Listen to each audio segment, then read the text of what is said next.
Hello everyone. In this video we will know about, does the sun move? Every day we see the sun rise in the east and set in the west. But have you ever wondered, does the sun actually move? Or is it just hanging still in space while everything else spins around it? The motion we see, the sun moving across the sky, is actually caused by Earth's rotation. The Earth spins once every 24 hours, making it look like the sun is traveling around us.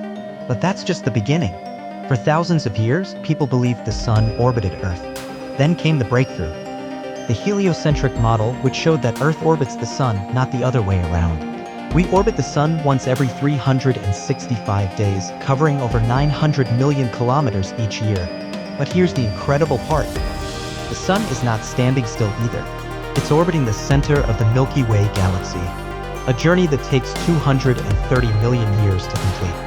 As the sun travels through the galaxy, it pulls the entire solar system along with it. So Earth and every other planet is orbiting the sun. While the sun moves forward through space, this creates a spiral motion like a corkscrew, a 3D helical path through the galaxy. And guess what? It doesn't stop there. Even the Milky Way galaxy is on the move. It's speeding toward the Andromeda galaxy at about 400,000 kilometers per hour. So technically, the sun is not just moving.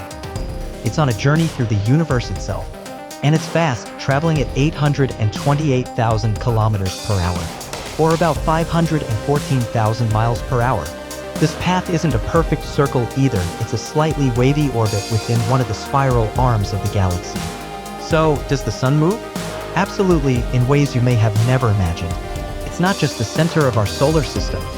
It's a moving star in a spinning galaxy, pulling us through a cosmic roller coaster, billions of kilometers long. Thanks for joining this ride through space. If you enjoyed this, hit the like button, subscribe, and stay curious because the universe never stops moving.